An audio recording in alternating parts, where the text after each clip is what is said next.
What is going on, Casually FC? Welcome to the match review for West Ham 3, Chelsea 1. Quick summary of the game. Pretty much starting the game off 7 minutes in, we got Aguerd. Aguerd, is that how you say his name? Aguerd, yes. Word, okay. It's like Aguero without the O and the D on its place. It's a weird one. Yeah. So Aguerd with a free header in the box. Unfortunately, Gallagher, defensive mistake. This game is basically a tale of defensive mistakes. Defensive mistake from Gallagher, not marking his man well. He shouldn't be marking his man, but whatever. Or shouldn't be marking that Aguerd in the box there. It should be a much bigger defender, but we'll get to criticisms later on in the game. To concede the first goal, then Chelsea find the equalizer through Cardi Chukwuemeka with a really brilliant goal that he was able to score. Little fake to the left, comes back into the right on the right side and finesses it in the back of the net.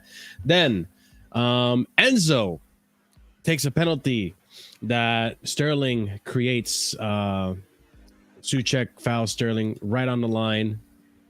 Ref gives a penalty. Then Enzo doesn't score the penalty. So pivotal moment, I would say.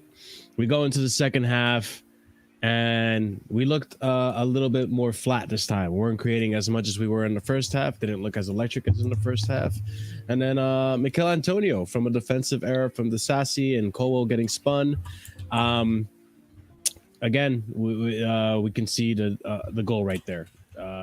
Great shot from Antonio with power, puts it into right on the net on the left side, right past Sanchez. And then we had Aguerd that got sent off after that. 10 minutes after that, give or take, we have 10-man West Ham now. You would think that maybe Chelsea can come back and win this game, but no. Unfortunately, Caicedo comes on, which we were all excited about, and looking rusty, and as a result, concedes a penalty in the box. And it was a bit of a reckless foul. What are you going to do? And yeah, Paqueta puts it away. And Chelsea lose 3-1 to 10-man West Ham in the second half, pretty much. Yeah, before we go on and get the rest of the panel's opinion on this, guys, as always, make sure to smash the like button. Be sure to subscribe.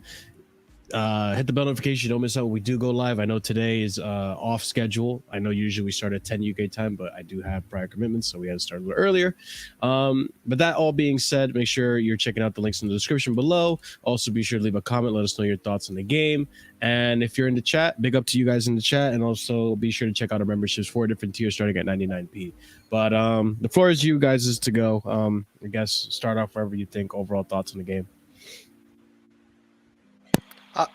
Okay, I will say, like, first half I thought was amazing. Like, we was pressing well, we was playing as a team well. Not the entire first half though. Like the first 10 minutes I thought was like pretty looking bad. But then after we conceded and stuff, like we started like getting rhythm of the play. We was actually creating a lot of good chances. I thought we created a fair amount of chances, like even in the air for like not Gallagher, Jackson, even Chilwell had a header. I think it's one of the centre backs who had a few headers. We created a lot of good crosses. We played well, and then it felt like a anvil hit us in the head or something. Because like second half, we came out like, I don't know, just not the same team. It felt dead. It felt just didn't want to really play football. It didn't really want to feel like we wanted the second goal, and then they scored the second goal, and then we started like press again. It felt like, okay, shit, we need at least to get a point out of it. It's not like a loss, and we just couldn't really get there. We did try fighting to the end, but couldn't get there. But like I think with this, like we got a lot of new signings in, so I don't know if it's like it's gonna take time. We have to use Gallagher as well, sadly. Like I thought Gallagher as well, he was the fault for the first goal. He should be in on that man too much. I felt like he was watching the guy too he was like staring at the guy too much. He wasn't looking where the ball was coming, so he had no idea where to header it. So like it came out too late and then it went in. The keeper didn't have to do much, but like West Ham took the result and we didn't. That's the difference. Like they took the result, they took the 3 points, and we just didn't take the 3 points. And one of those games. I think we're just gonna have a slow start to the season now, like as I see it, because like Caicedo as well, he looked stiff. He didn't look ready. I thought maybe he might have been ready, like to come on, but he just looked too stiff. Maybe because he didn't have much of a preseason. I think he only played the last game. So and Lavia wasn't shown in the squad. That says a lot as well. Like he's not ready to play as well. And we need that extra attacker because like we only had Jackson and Sterling, and I felt like we needed like a third attacker like Nkuku or something. That's what we really missed. I thought our midfield was good. Like Enzo, he was good in the game, barring the missing the pen, but he was a good player. He was passing it well. He's creating a lot of good chances too, Enzo. So yeah, no, I'm not happy with the result either. Like it's a bad result. Like we got 1 point in 2 games. I'm becoming more numb to it because of last season. Last season I was used to losing and drawing or whatever. But I'm hoping this season we start like waking up after a few games where we get like Caicedo and Enzo and Lavia in the same team. But yeah, that's what I think about it. Like short little thing. Well, sure we'll talk more in depth later. I know we will definitely be talking more in depth about it, especially since, you know, I think if Lewis Hall were in the team, we would have won, right? Yeah, definitely. Definitely just throwing shots out there at some of these reactionary fans. But I think this is one of those games that it was like we purely lost because of our defensive mistakes.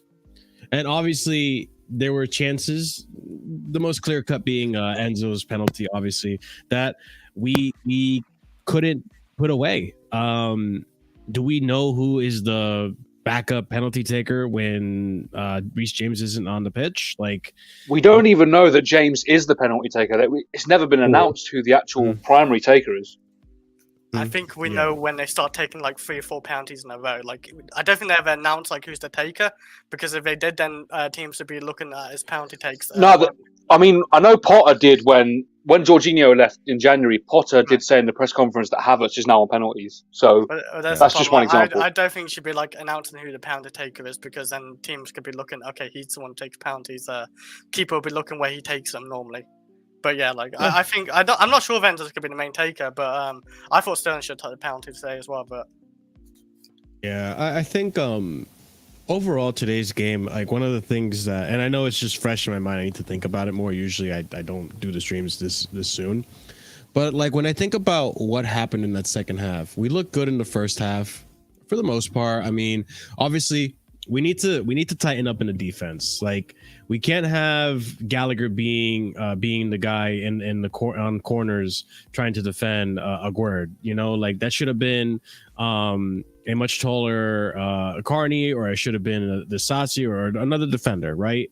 So I get that. You know, outside of that, Gallagher was pretty decent. But I noticed that once Carney came off because of an injury, and I'm hoping that Carney's injury isn't too grave to an extent. We'll see what happens. We'll hear news about that in the coming days. It doesn't look too good though. But I've noticed that once Carney came off, and he was kind of like that playmaker, that 10 to sorta. I think it made me realize that this team, at least if we're trying to play this formation that we're trying to play, which is an odd hybrid, 3 at the back with Chilwell as a left winger, 4 at the back kind of formation, I think we're going to need a creative mind that's not just Enzo. I mean, Sterling was creating chances. Sterling looked fantastic today. I was wondering where the hell that Sterling was all preseason, but now we're seeing that Sterling is stepping up, and I hope he continues to play this way. But we do need a 10, because Jackson, the amount of times Jackson was just isolated or marked off, like, he needed a partner there. And yeah, having a 10, we see like what happened in preseason with Nkunku there with him, or even with Carney, you know, like it's yeah, we look like we're missing that piece of the puzzle. I don't know if you guys agree with that assessment or not. I agree. That was probably the biggest issue we had in the second half. I think that, and the I don't even have words to describe the complete nonsense that we came out with in terms of the shape. Like, so much of such that a weird second half, formation. like, I don't have any complaints about the first half, apart from just Chilwell is just useless on that left hand side. Like, I'm not even trying to get at him fully. More of a case of like, If you're going to just play him as an out-and-out winger, what's the point of having Chilwell there instead of someone else? I say that, though. I now kind of understand why Chilwell was there, considering the guy who came into play on that left-hand side in the second half. Yeah. The less said about him, we'll speak about him, but probably the less said about him, the better. Let's not speak about him. Robbie, this is the second game of the season. I had to bite my tongue. I was watching the game, I was outside watching the game, and there were a couple of times I had to bite my tongue when I watched him do something. This is the second game of the season, our first defeat of the season, and you're already saying Pacho. How am I supposed to take you seriously?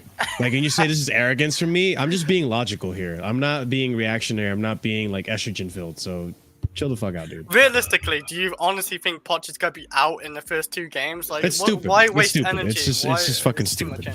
But yeah, like I just don't know. Like, I guess before we talk about Mudryk, no. Yeah, go ahead, Ahmed. There's a reason why this formation.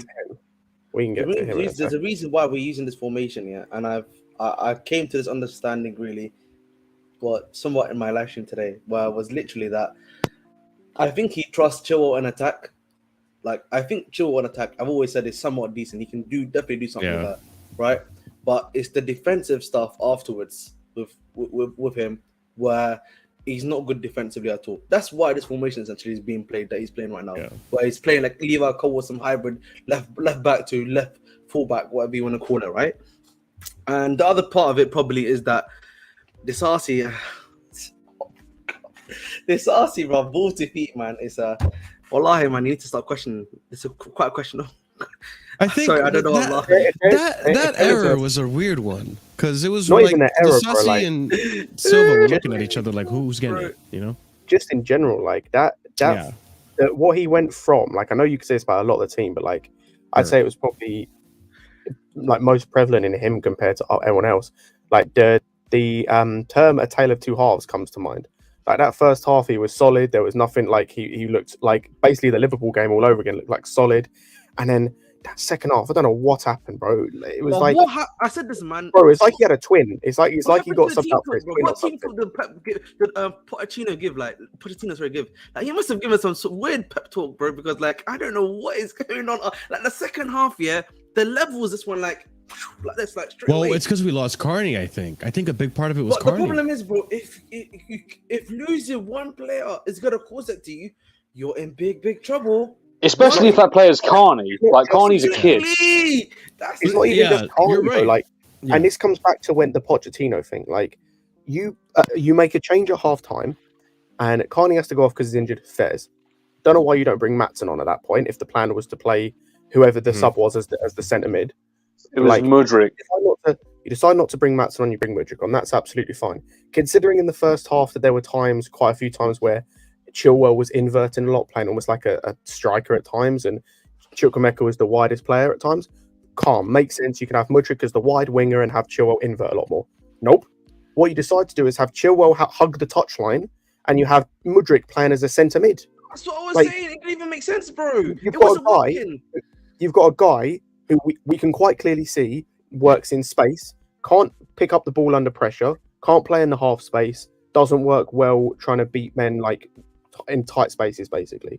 And you have him in tight spaces, and you have a guy who can't really beat a man 1v1 on a dribble and doesn't really offer anything at all out wide in space. Like, make it make sense.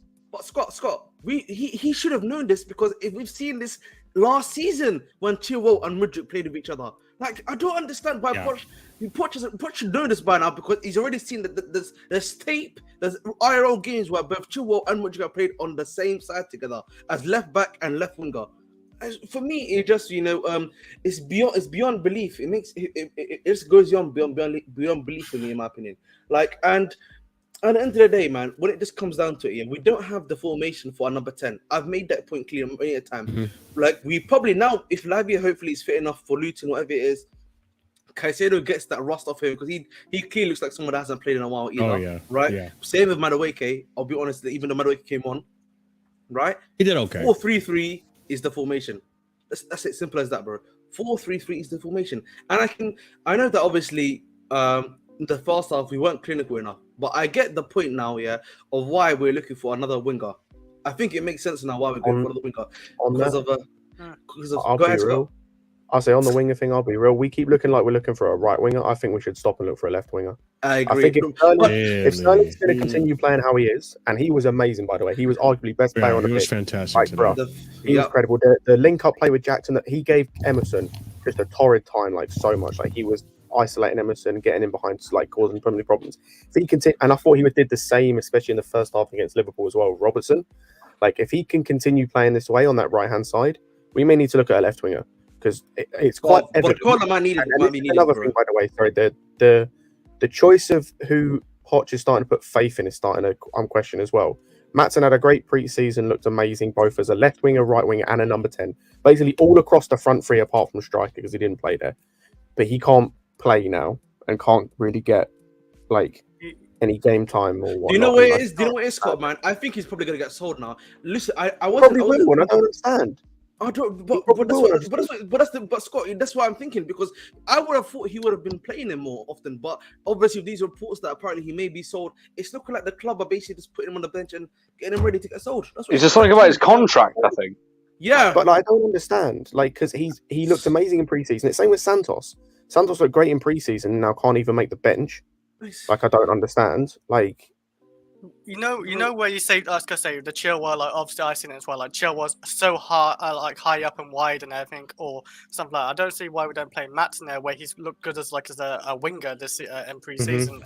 Or say for example, Mudryk comes on, and then you can even put Maatsen as a central, more in third, because he looks pretty good as well, like that as well. So I'll be real. We need to send Mudryk to Strasbourg. No cap. He needs to be sent to this guy. There's no other way to put it, lads. Oh, this dude, like, he might be Timo Werner with dribbling. Like, I've never seen. Man. I said this in the group, one of the group chats. Is it? I will pay good money from my own pocket to have someone come in and train this dude and coach this dude how to use his pace, because he looks like he's taken a line of MDMA before a game. Like, he literally plays like he's taken a line of MDMA. It's 0 or it's 100. There's no in between. This dude has like. It's stark to me when you have. I don't know exactly how old they are, but I look at a guy like Carney, right? And he has some flaws in his game. He's quite raw in some areas. But one of the things he does really well is he knows how to use his body, and he knows how to, like, what works for him and what doesn't in terms of in his own body, in his own kind of frame. Mudryk looks like this is his first season playing men's football, and he has like he looks like he's no idea how to use his body playing football. You take football. that out of my mouth, bro. I said that in my stream. Bro, this guy looks like he plays. He's an 18-year-old from the academy playing his first game in the Premier League, bro. This is how I'd expect. I expect Burstow to play like this. I expect like who else? Like Humphreys, for example. I expect like an attacker from the under 20s to play like this, where it's like you don't really have a grasp fully of playing in men's football and like how to use your body to manipulate both players and the ball. Like he plays like on it. Like I said, like he's done something before the game. Like it's just 100 miles an hour all the time. It's a shame too, because he works so much. No, he's not 20. Ukrainian football. He's not 22. No.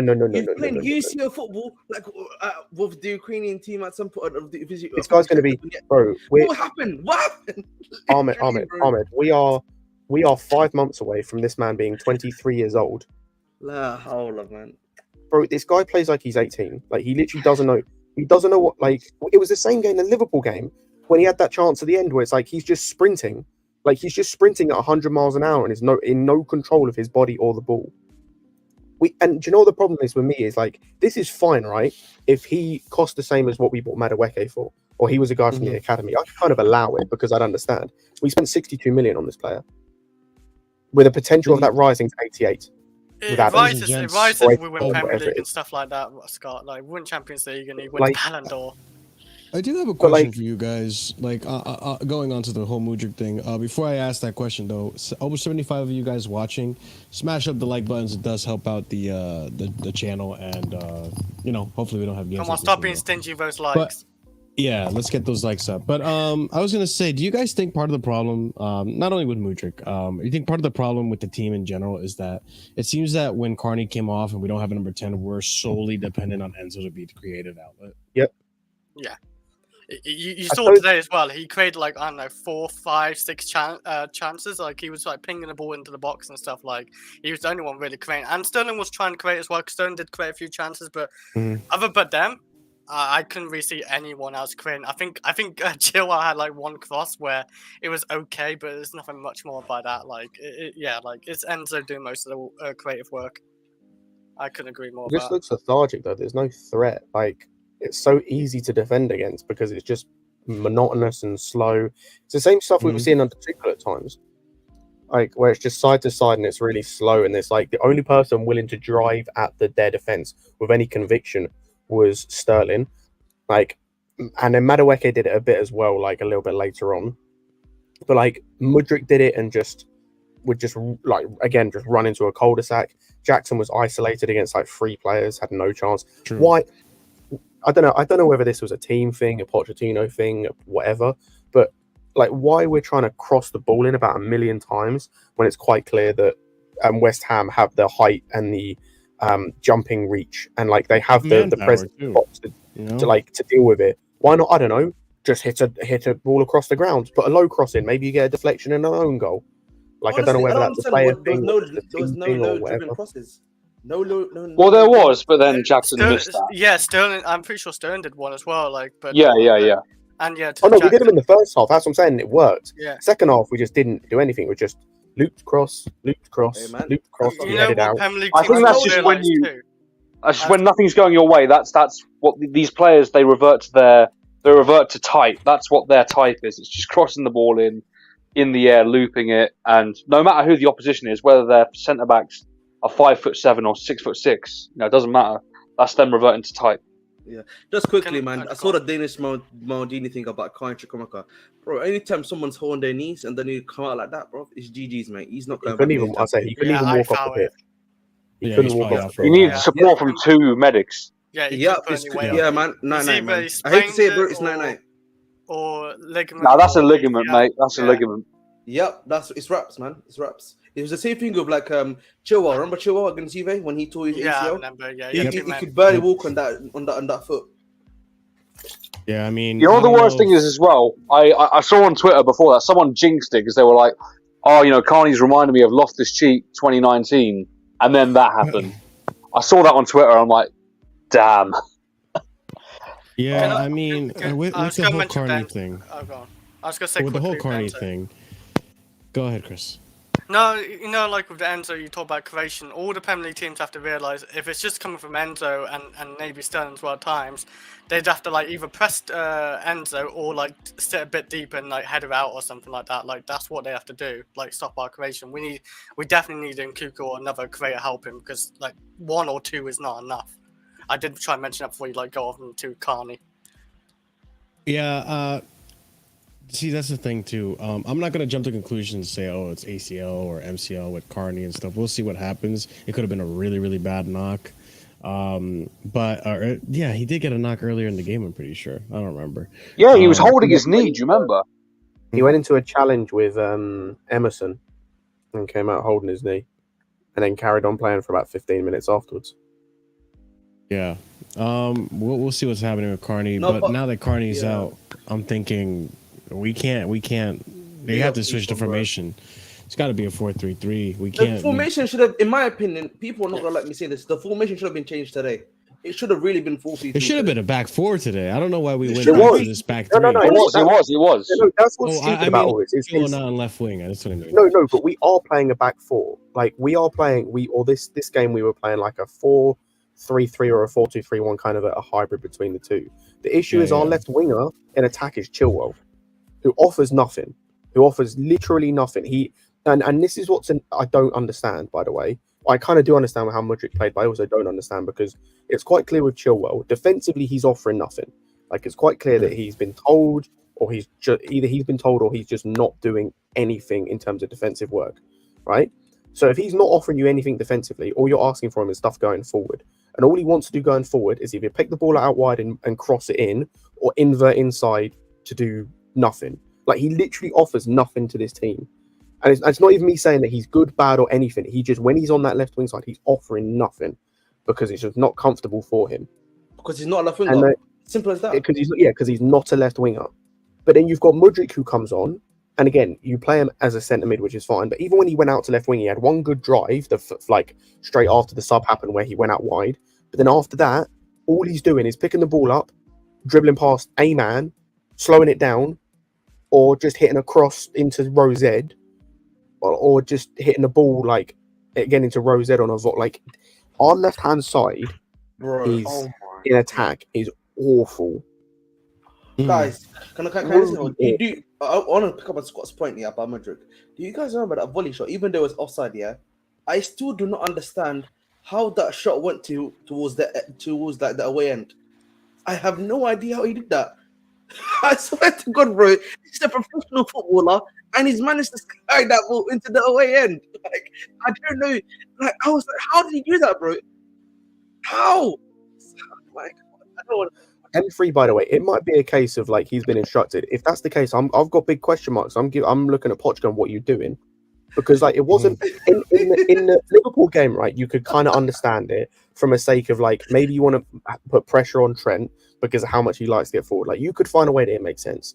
It made no sense in this game, especially in the second half, considering at no point in the second half, apart from the goal they scored and the penalty, really, and then one other chance I can think of, did West Ham really look to attack and get at us? Which, like, Soufal was basically playing as like he was basically on defend the whole game. Mm-hmm. Like he barely got forward. So if he's not getting forward, then what's your left winger doing there? Like as a left back, like, I just don't understand. And then if you want someone who is a left back who could help you defensively but is good in attack, we spent the entirety of last season in the Championship seeing Maatsen do that for a good Burnley side who smashed that league. Like, make it make sense. Someone make it make sense to me. I'll tell you what. I'm telling you, bro. I'm willing to put some hard money, even though I don't bet that Maatsen is gone this week. Watch, I'm telling you right now, guys. I'm willing to put real money on it, and that's why it's not. It doesn't make any sense with the Carney injury. I don't think so anymore. Listen, it doesn't matter if he's gone. They'll probably just buy someone else. This is what I mean. It's going to be either he's gone. Maatsen stays. Bro, listen, this is Barcola links. I don't know. Do you know Bradley Barcola? This guy can play left wing, right wing. That guy's coming in now. The club is gonna literally put. It's either him or Kudus. Like we have to purchase one of these number 10 or. Why we linked to Brennan Johnson? But Kudus is not gonna play left wing. He can't play left wing. Kudus. I said wing players, not left wing. No, what is he gonna play right wing? We already stacked on the right wing, bro. Yeah, that's what I'm saying. To the left. But he's been better on the right. Yes. He's been better on the right. I mean, he's naturally a left winger. If he does well on the right wing, maybe he can do better on the left. One thing.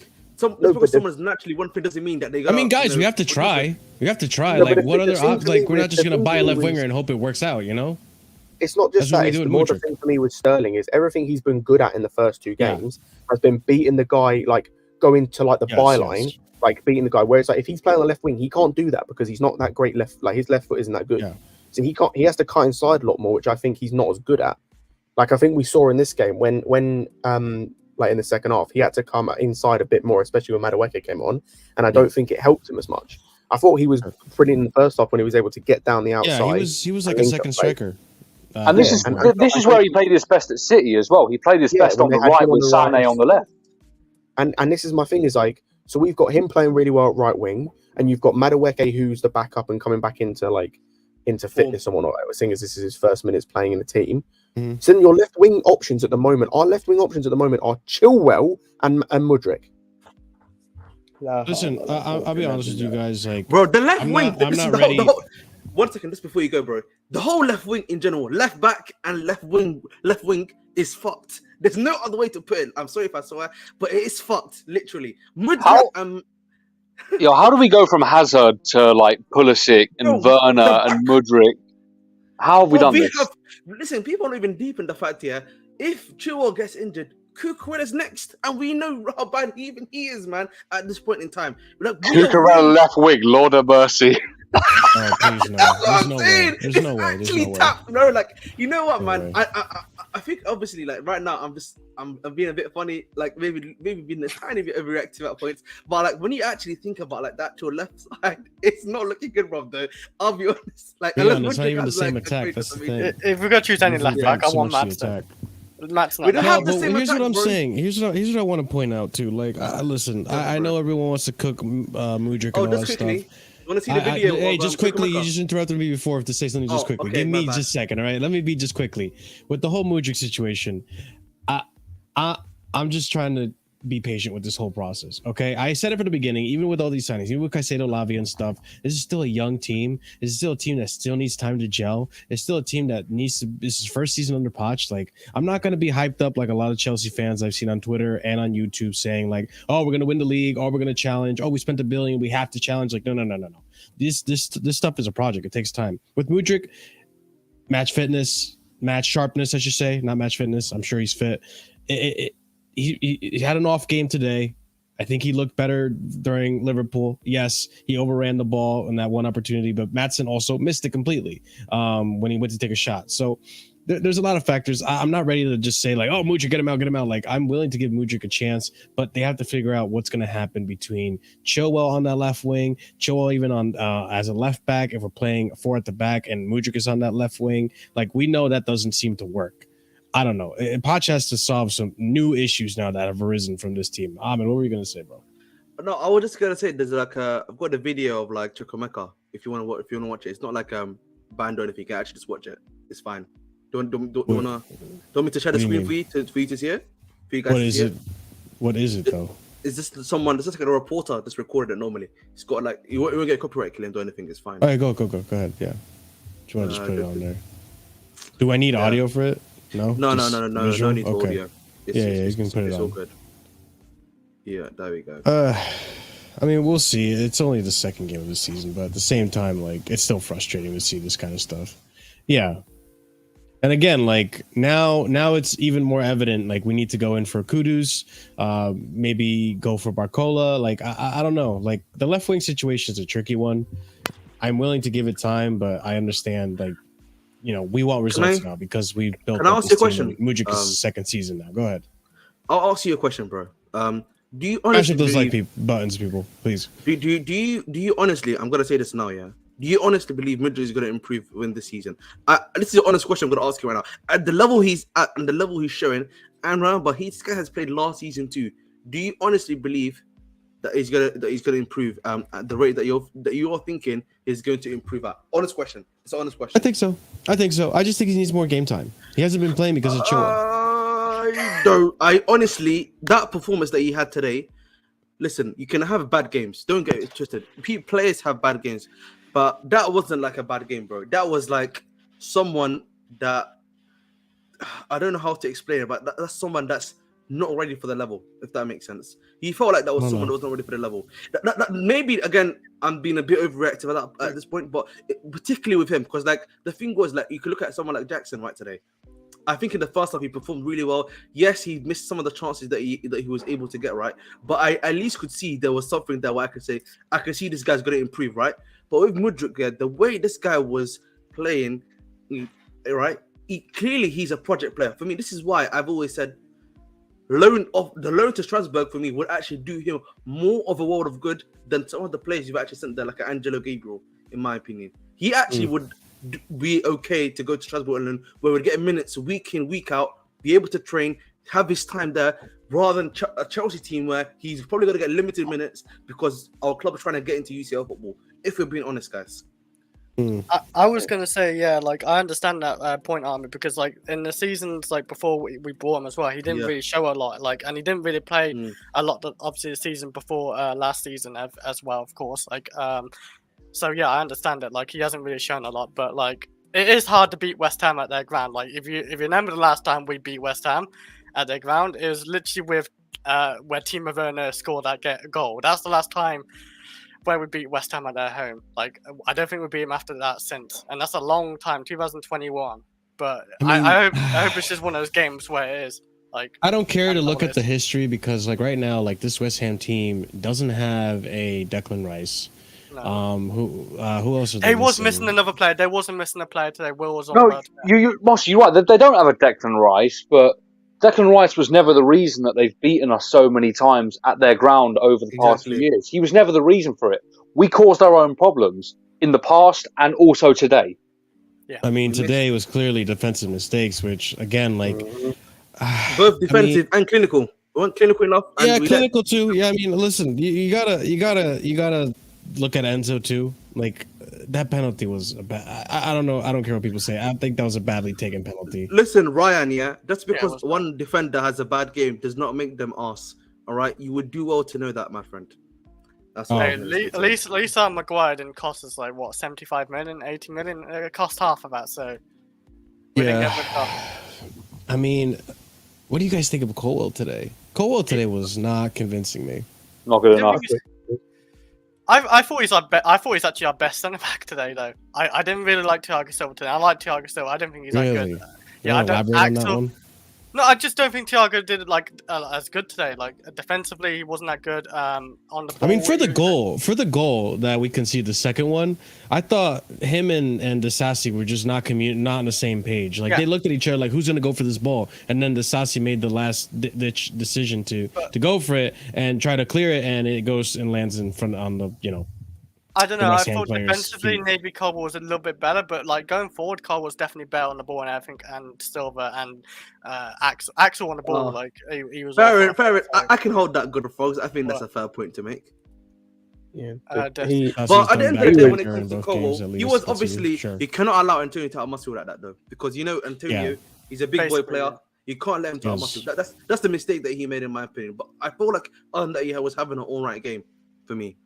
But honestly, the Sarsi on the ball is worrying me. I'll be real. That one I'm slightly worried about. I'll be real. I heard he's good on the ball. That's what I was shocked about. Like he was like yeah, that's the thing for me. From what I heard about him too, like on the ball, he's like worrying. Like he gave away this. He basically was the one that started the second goal because of his interaction with the missed pass. So slightly worrying, man. Slightly worrying. Know what Neighbour is? Neighbour getting used to the pace of the Premier League because it is different. That's man. You have to hope so, man. You have to hope so, man. Yeah, that's something I'm hoping. Yeah, but like it's games like this that make me like I'm just like I'm counting the days when Badiashile comes back. Yeah, because I think with Badiashile, like we looked so much more sound in the back, even in the back four. So like. I think he's meant to be back by what? Luton now, if I'm not mistaken. No, he was meant to be back by September. I don't know when though. No, because like his process sped up. If I'm not mistaken, right? Yeah. So that's the only reason why I knew about. That's the only reason why I thought he'd be ready by Luton. But even then, it's gonna be obviously really rusty, much like as we saw Madueke, who has probably played a similar amount of time as him. So I don't know how you take. I don't know how you take DISASTOROUS out, like if that's what anyone's asking for. I just don't know how you do it, because if you take him out, that means you got to play Silva and Colwell as the back two. That means you got to. I would be happy to do that, though, Scott. Yeah. I'm happy to do that, Scott. Luton. That was Oliver, but yeah. No worries, bro. Like, you got to drop Chilwell back into left back, and that's not ideal. So I just don't know how you do it.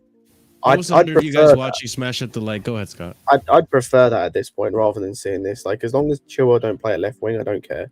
Like, if he has to play left back, it is what it is. I don't really rate him, but it is what it is, right? I just don't see him playing left wing, and just so it's just annoying going and seeing how good that first half was. Like, we were all over them. Like Jackson, by the way, Jackson is unbelievable. Like his hold up play, his link up play, his understanding of where to be all the time, like his ability to be on the last man and not like a Kai Havertz where he's offside all the time. Like that first one was close. The one that where we got in, which should have been a penalty, but it was offside.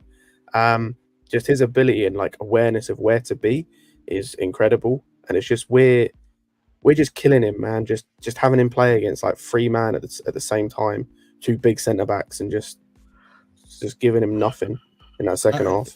Danish man. Like the thing is, like I don't disagree with what he's saying. I wouldn't mind seeing Cucurella playing the left back and give like a winger, an actual winger, or like give Maatsen the left wing position, or give it to Mudryk again, see how he cooks with Cucurella on the left back. But the thing is that now that Chilwell is vice captain, it almost puts an emphasis that he's guaranteed to start every game. That's exactly what I was going to say. Like I'm looking at this and I'm thinking, is Chilwell starting on this wing because of the armband tax, basically?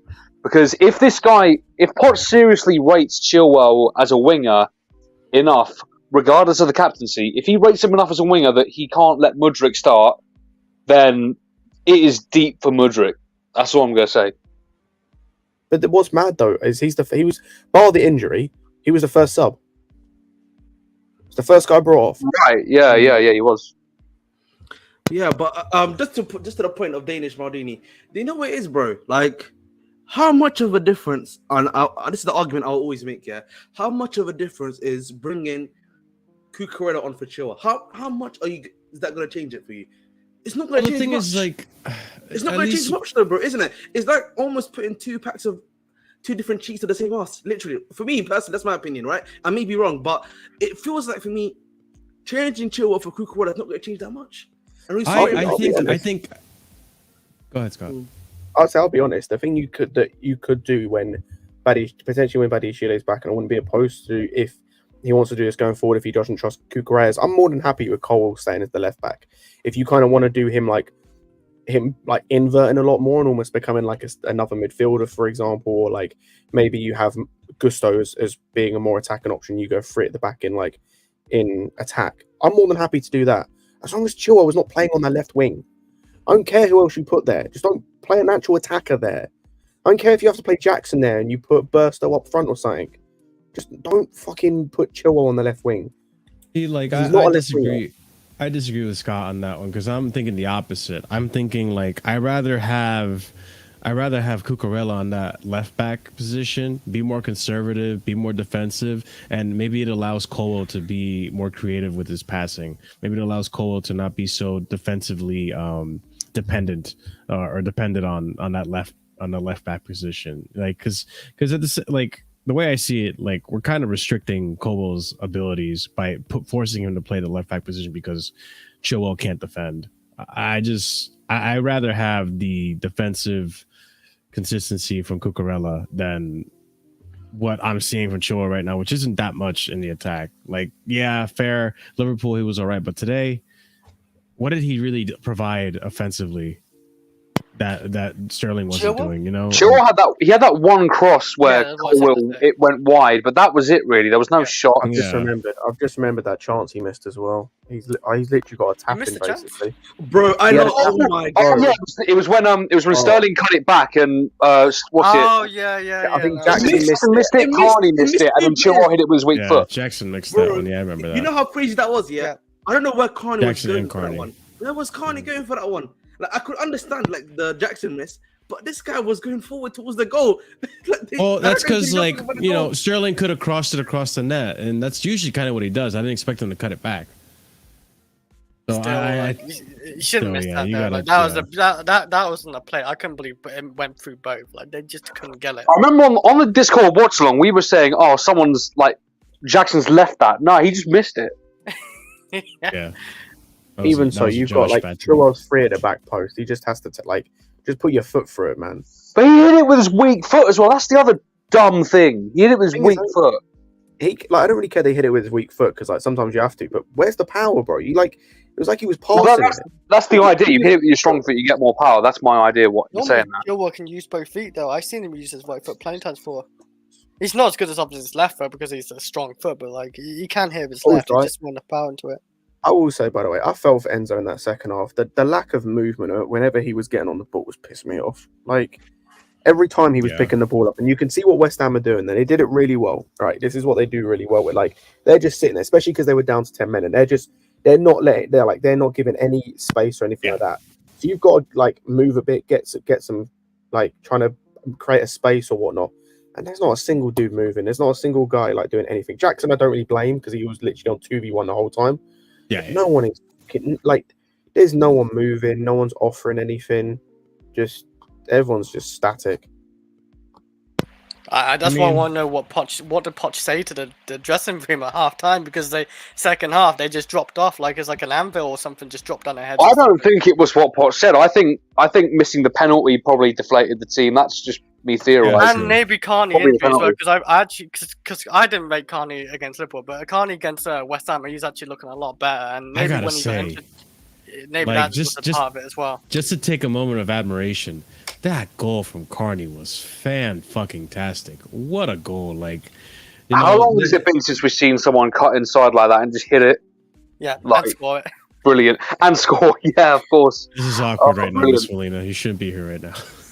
Yeah, It's fine. We just lost. But you know, Be here in 5 games or so, and then we can talk. Yeah. But to Gabriel's point, Gabriel is right. Like we've known that obviously the club's been looking for a striker. I would know we've heard about Gallagher. I don't understand why we're going for this guy, and honestly, in my opinion, but it is true that we need some level of experience, like as a striker, because don't get me wrong, Jackson is playing well. He's doing everything but the last bit, you know what I'm saying? Yeah. But again, he's young, right? We know that for him, it's going to take time for him to develop. But we also want to have that guy that you can bring on that's got a bit more experience that you know can somewhat give you some level of goals, right? That can be in there at the right place at the right time. We've known that already. So hopefully the club can come up with a solution for that. But listen, this is the last week of the transfer window. I actually disagree on the striker thing. Like, depending on who the backup striker is, like, I'm more than happy bringing a guy in. Like, I can't think of anyone off the top of my head. Bring just like a backup striker, right? Because it's so we have someone else other than Burstow on the bench to bring on. I said Taremi, honestly, but I don't know. Even Burstow. But like, it's more, for me, it's more like we need help in like the other attacking areas. Like we definitely need a 10, or at least you need to be able to put someone in the 10 who's going to be effective. Whether you maybe push Enzo up higher, play a pivot of Lavia and Caicedo.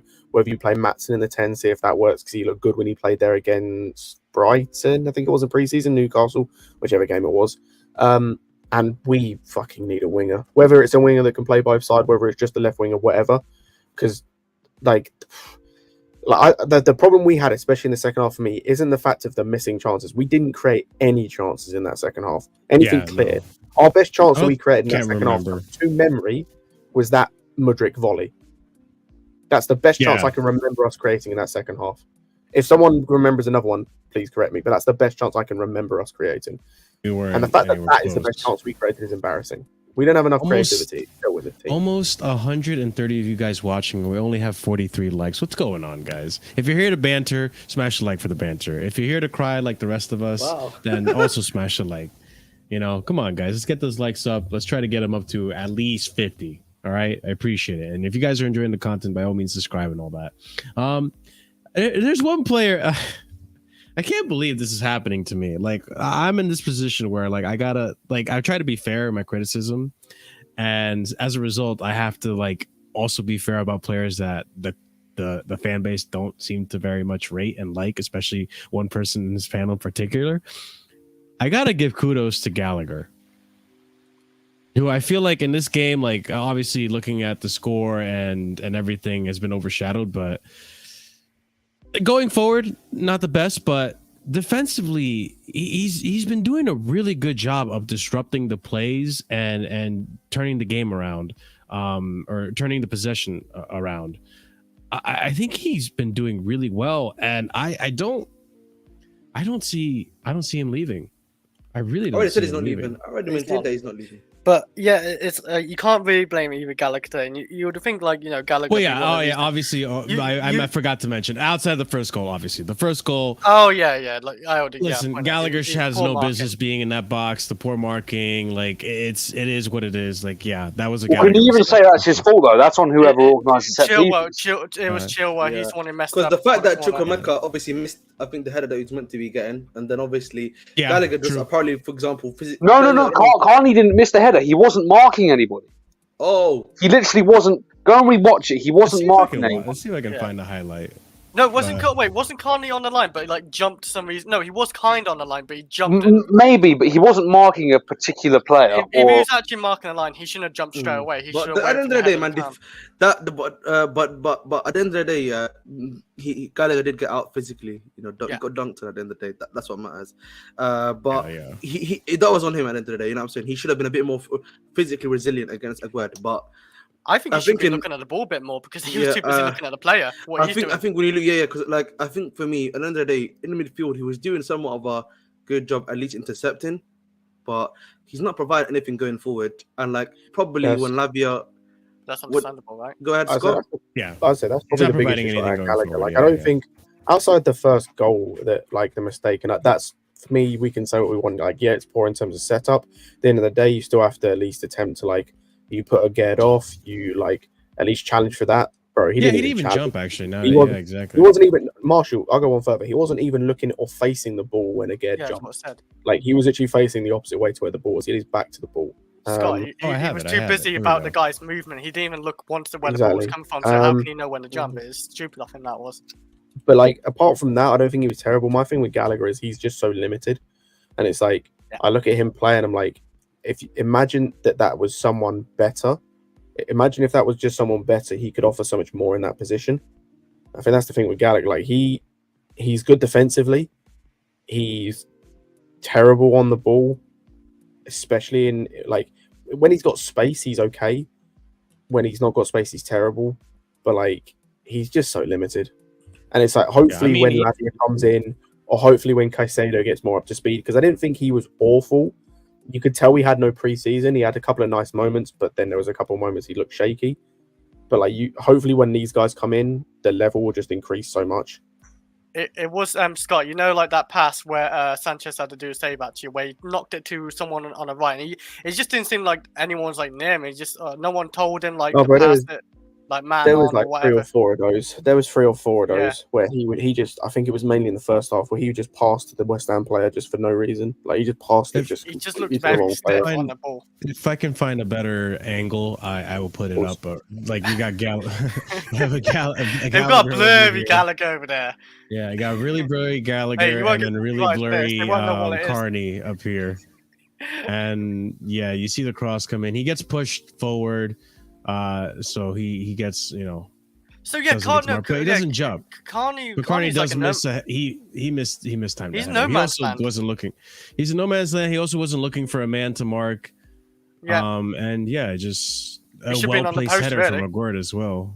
Actually, that's a good point, Chris. Yeah, he wasn't even on a near post. I recall set pieces like when I used to do set pieces for football, you would always have someone on normally the back post, like what I do. Yeah, like you cross it. I mean, that would have definitely helped Sanchez out because he was not getting to that, and you know, it's obviously not his fault, but someone being there would have definitely helped. Yeah. So let me see if I can find a better. That's probably set pieces from our like management and like coach and stuff. Like told him not to do that or something. I don't know. Normally you do have someone on the back post, but that's kind of odd. Unless Chukwuemeka was supposed to mark the post, but he forgot, and he's just like in no man's land, forgetting what to do, and then he like panicked and tried jumping for it. I don't know. Don't know behind the scenes too much really like that. It's difficult to tell, yeah. But it was a sloppy goal, like just I can see that. It's just too sloppy. And then yeah. It's really shitty that after the performance today too that unfortunately Carney got hurt. And I thought he was doing great. But that's Chelsea for you. Yeah, really, right? Bring back Eva, man. Like, bring her back. I just mean, what are you talking today, about? though, you know, she's probably not even gonna have the same experience that you need to for the 21st century. Hey, she comes back instant, like everything's hang on a minute. It's not. This isn't the medical team. Look at the players that have been injured. Fofana and James, they're just injury prone. Can we stop making excuses? They are injury prone players. This isn't the medical team. You know, Carney today, bit of bad luck. You know, I just swear we changed our medical team about 20 times at this point. Exactly. You know, there's only one common denominator. It's the players themselves. Can't help injuries though, like Reece James or whatever. You just can't help it. Can't he get injured a lot? I don't even know because like he. I'm saying James and Fofana are injury-prone players. Carney is just a bit of bad luck. Like, it is what it is. You know, bad luck.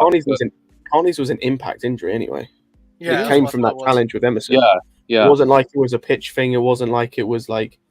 It was literally an impact injury. Found a better quality. That's what it was, and he tried to play through it. Sometimes that's what we do our scouting, like how many injuries they get like consistently. Because we bought a few like players like on injury like prone record. Even like Madueke's injury prone. Pulisic, what's his name? Who gets injured a lot? Fofana as well. Fofana, Leicester, but thought we'd take that chance. There's a fair few players we buy on injury prone record.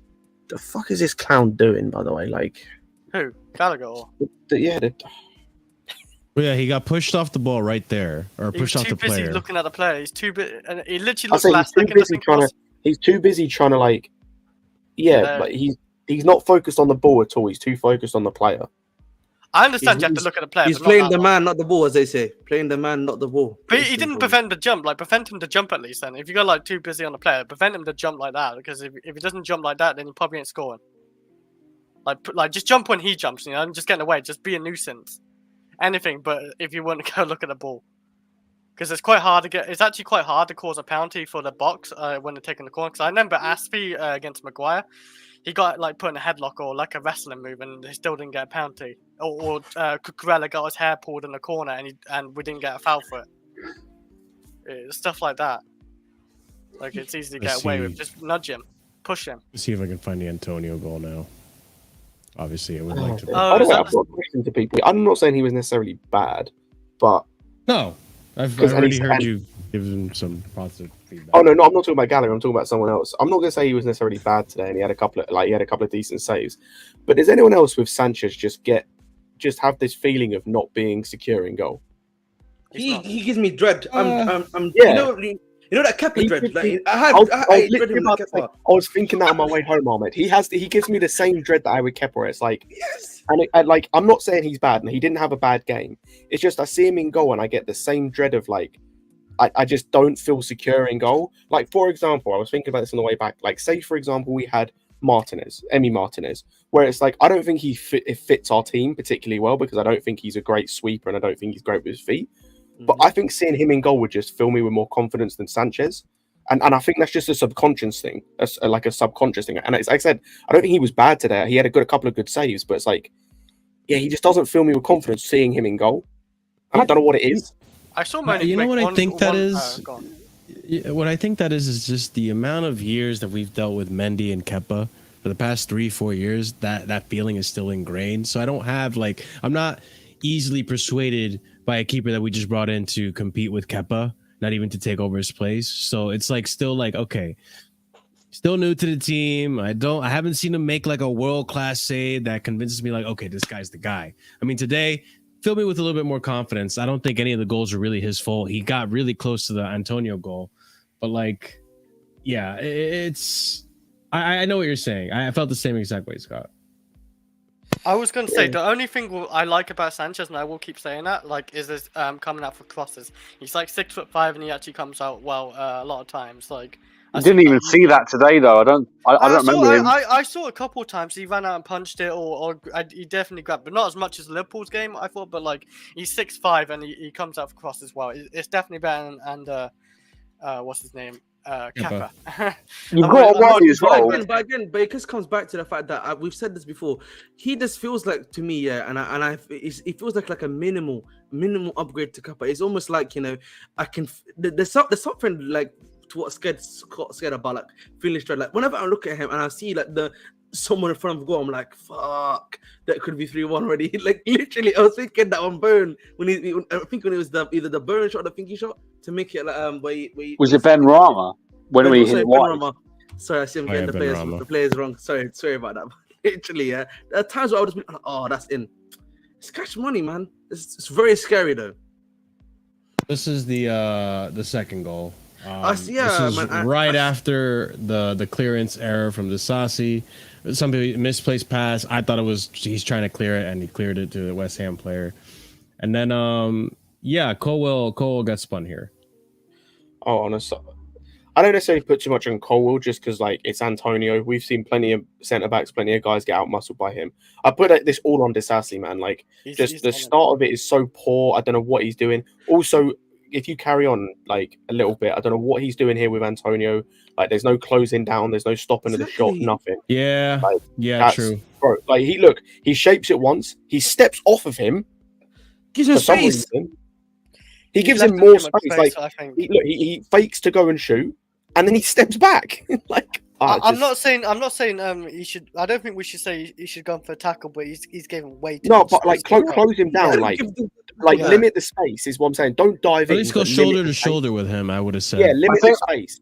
I think Disasi was on a yellow at this point because of remember the earlier incident that happened with Antonio. Yeah, but you don't have to make a tackle, like I said. Just put pressure on him. But also that's also on Disasi though, Oliver, because that was a stupid foul to put on Antonio. I'm not taking away blame. It was stupid. Yeah. I'm just saying that might be something on his mind, but he's got to deal with that. He made that for himself. He Bro, wasn't this good guy, today. listen, I'm not having that, man. He's 25, 26-year-old. He's been playing in France against similar wingers to Antonio's type. Yeah, I'll be real. There's a lot of like Antonio types in France. Like he should know how to handle them. It's inexcusable, man. And like, what happened to Thiago Silva, guys? Like, what was he at too? Like, he clearly tried to press forward and got caught in no man's land when the ball was bouncing around. As well. He just like disappeared from the picture. It's a really well placed shot. I've been sent a video. I'm just going to point something out.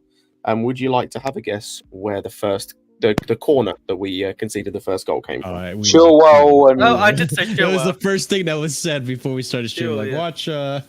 It was Chilwell. Call out Chilwell. Yeah, I said Chilwell. It wasn't literally Gallagher. like he gives Cole a hospital pass.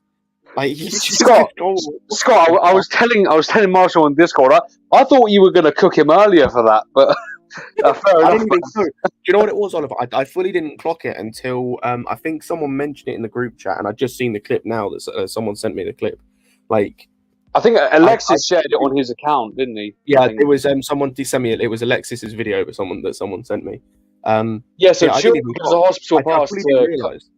Yeah, so Chilwell gives a hospital pass to Colwill, and then Colwill loses it, so Gallagher has to put it out for a corner. And then you've got Ward-Prowse there. What do you think's going to happen? Fucking hell, man. Oh, bro. Listen, man. Chelsea's losing. Stad is getting cooked right now by Lens. Damn, it's not a good day for me, mate. That's for sure. I think what's most annoying about this game for me is just of how good we were in that first half. Like how comfortable some of the team looks. Like Enzo, Jackson, Sterling, to be fair. Like all of the back four. Like Gusto, we haven't really touched on. I thought he was really good defensively. Going forward was a bit iffy at times. Like you can clearly say there's a massive difference between him and James going forward, but I thought defensively he was solid. Is that tackle in the box though, where Gusto made ours a brilliant tackle?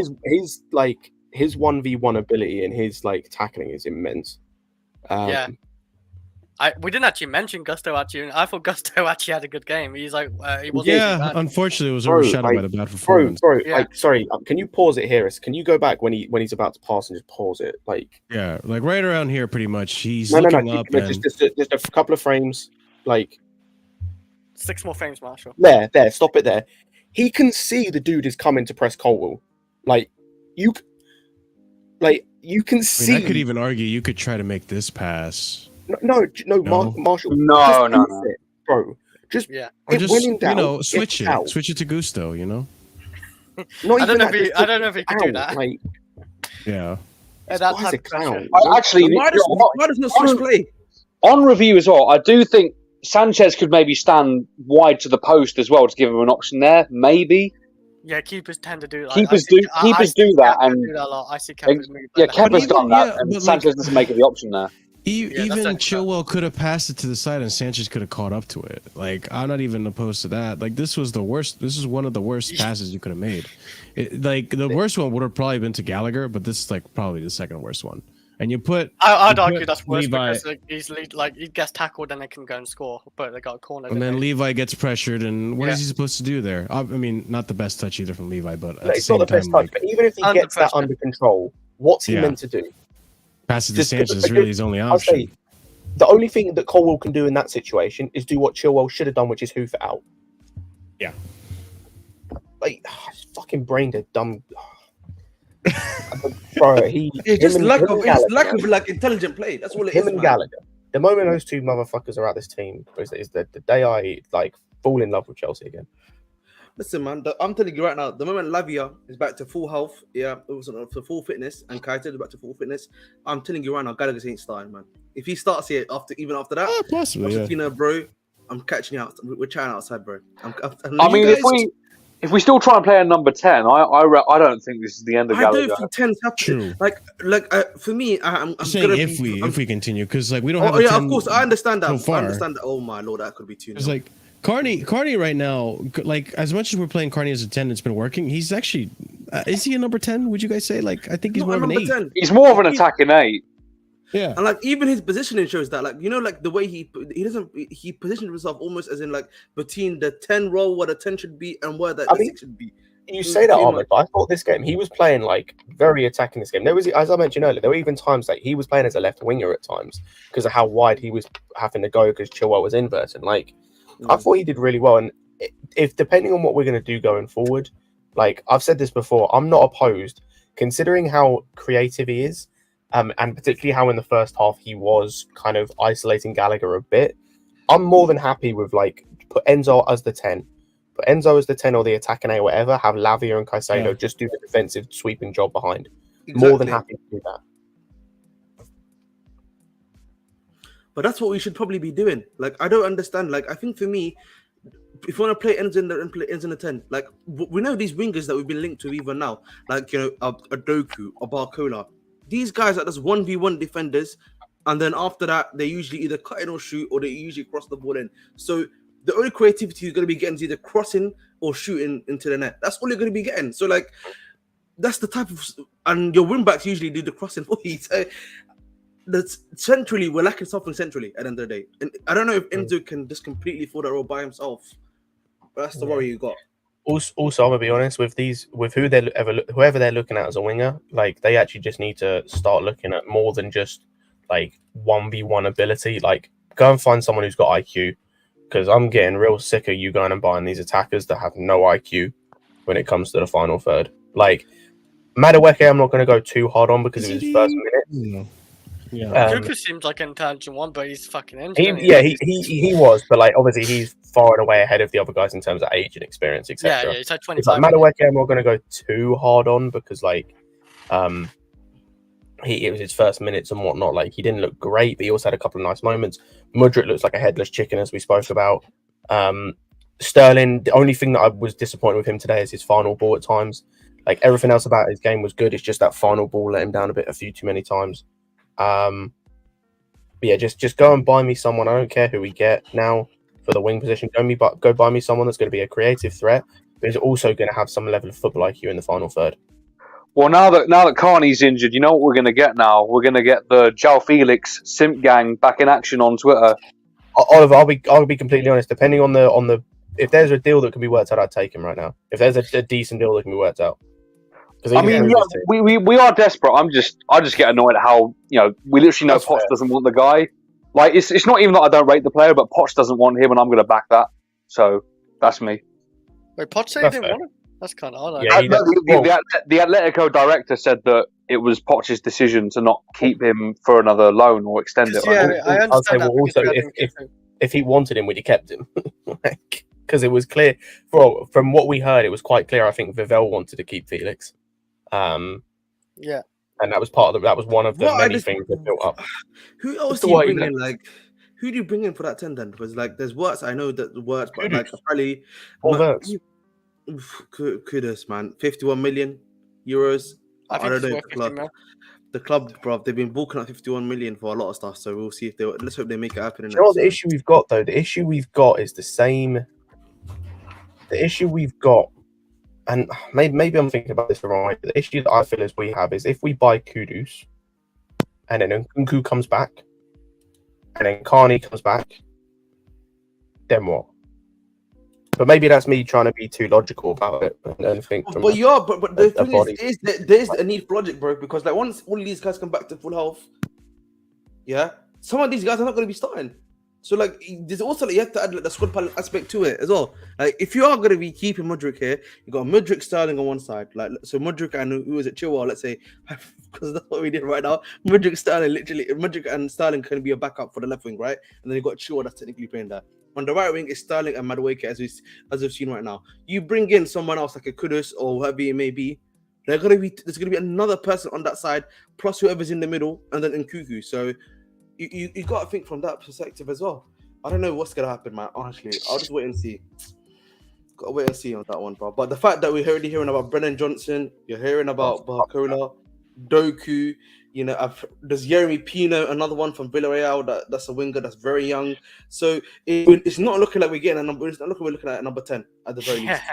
And apparently, even the Turkey leaks are probably what I lie. The Turkey leaks are probably what I lie according to Secret Scout. So, even if they weren't a lie, they're now dead. So like, you're running out of 10 options even to get at this point. Like, Wirtz right now, you're probably gonna have to spend like another transfer record fee to get Watts, in my opinion.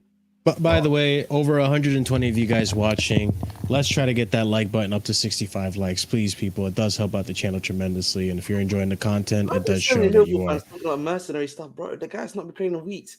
Well, what? That's okay. So this is the penalty that Caicedo. I do want to discuss Caicedo. This was a really poor challenge. This was. I can see why he did it, but he didn't need to do it. There's Thiago Silva in front as well. Thiago could have pressed. Well, I think it's a poor tackle because even if you're trying to block the shot from possibly happening here, it's really bad. I don't think he tried blocking the shot, Marshall. He tried getting the ball. He was so close to getting the ball, but he literally. I know, but the reason I say that is because you say like Thiago Silva's there, like but there's like a big gap right here. Yeah, I know, but Thiago could press him and like block it, but I do understand why, but he's rusty. I think one of the bigger issues I have with this, like the tackle was stupid. Can you go back like a little bit? Like, how's Emerson getting in this position anyway? Shit. Yeah, it's about like all of it. I don't keep going a little bit more. No, keep going a little bit more. I'm trying to work out like what the hell's going on here when when Paqueta picks up the ball, basically. No, I think he said he wants to go back. Yeah, as in backwards, go backwards. I don't know if I can go further back. Can you not? It's the other. Right. Is this like? I was going to say like comp. Okay. Yeah, like Madueke doesn't do great. Caicedo doesn't do great. I don't know where Disassi is. Like he's the other side of Paqueta. Just that whole. Yeah, I remember I forgot Gustav was taken off in it. Yeah.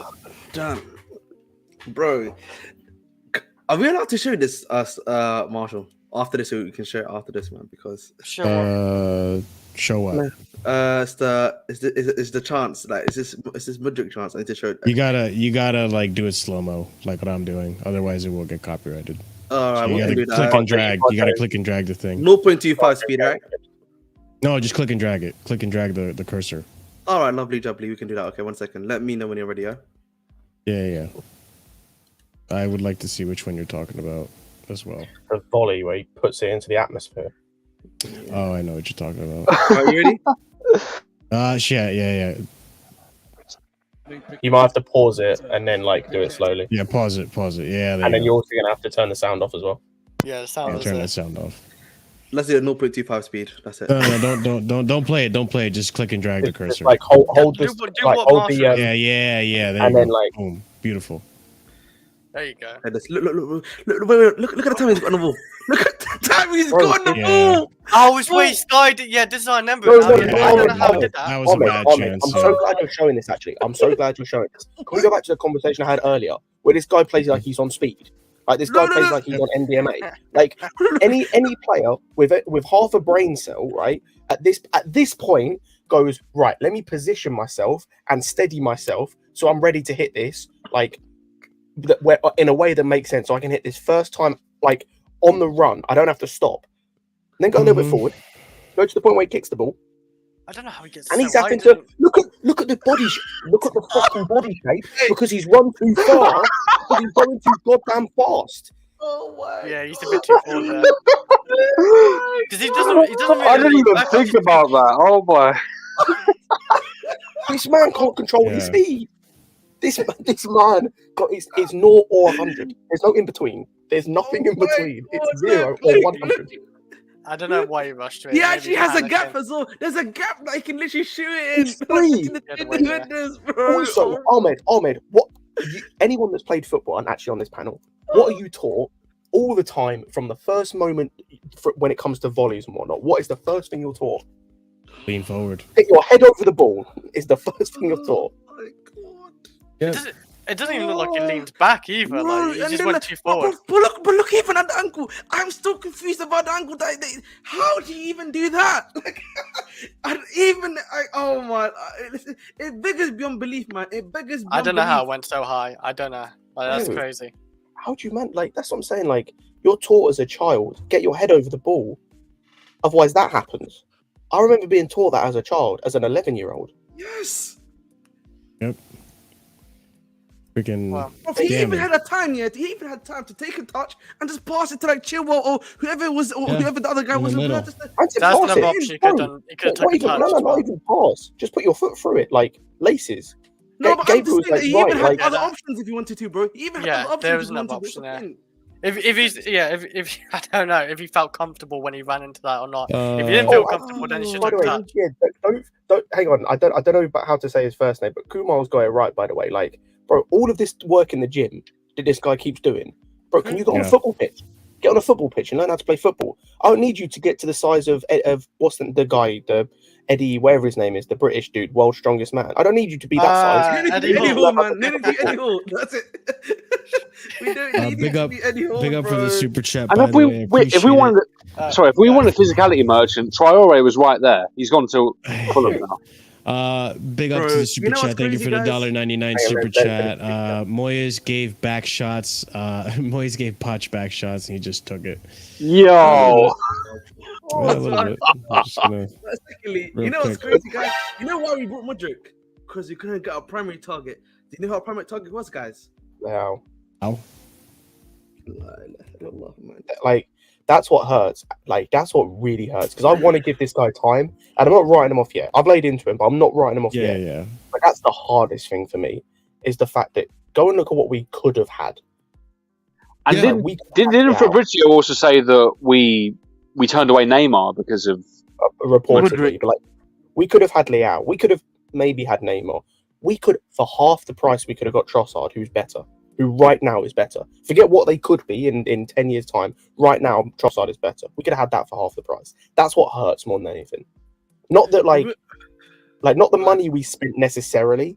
It's more of, and it's not like if there was no one else, if it had been like him or no one, I kind of get it. We missed out on Leao. We could have maybe got Kvaratskhelia. If you pushed Napoli harder, you could have maybe got that, and we got this man. That would have been a great signing too if we got Kvaratskhelia. Can I just say, man? Can I just say honestly, when it comes to Mudryk, yeah, we just need to realize, and I've said this before. This guy's a project player. He should not be at Chelsea right now. Send him to Strasbourg. I don't really care. Like, people may disagree with that topic, but he needs to go to Strasbourg, guys. It's simple as that, man. He's not going to benefit from getting that level of PR stuff that he's getting right now. The minutes he's getting now, everything that he's getting right now, he actually needs to go to Strasbourg, where he's going to get time and like to play in the week in, week out, get a similar type of Premier League football, experience. That's what he needs, bro. That's what he needs right now. Ahmed, you know what? The team, and and it's as simple as that. Like, people can hate me for saying that, but it's the reality of the situation, bro. Reality of the situation. Do you know what, Ahmed? Do you know what's mad? Mm-hmm. I can genuinely see Angelo having a better season than. That's what I'm saying to you, bro. Angelo's more has a more mature game, and from what I saw, this guy was doing the 1-2s, doing everything correctly, was playing like how a right winger actually plays, and that is what annoys me more. Hang on, how do we judge it though? Because Mudryk looked good in pre-season as well, and I don't know how much you guys have watched of Angelo when he played at Santos in Brazil, but how much of it do you put with Angelo? How much do you put of that onto pre-season? Because, like I said, Mudryk looked good in pre-season. We were all confident, and now he's come here and reverted back to type. Do you know what I put it to, Oliver? Mudryk better than Sterling. Do you know what I put it to, Oliver? Experience. People forget this. Go and he is more experienced. I'll give you that. Angelo's played more games of men's football, by the way. He's played more games. He's played 3 years of men's football. He's played 3 years of men's football, guys. Like, people don't. I'd say what you want about the level, but I'm gonna be completely honest. When you're playing for the best team in Ukraine, is the level really that different to playing in the Brazilian league? Like, even playing, and if you remember, even the Brazilian league, actually. I think the team he was playing for, Santos, if I'm not mistaken, they're facing like other teams in South America too. So he's getting at least a competition on some level that's either similar to his or like on a bit more of a higher ilk when it comes to him at the end of the day. But honestly, are they in and around the Club World Cup that much? I wouldn't say they're one of the better teams. Like, the Palmeiras are probably better. Flamengo are definitely better. Fair enough.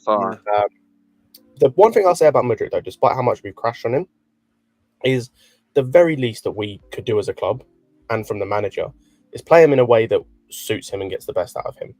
Because he is not, and will never be, at least from what I've seen from any time soon, be a guy that's going to play inside and play in tight spaces. Like, we need to take a leaf out of what De Zerbi was doing with him at Shakhtar and what he's doing with Mitoma at the moment.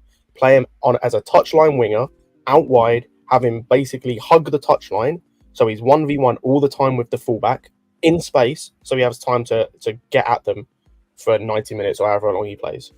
Like, playing him inside.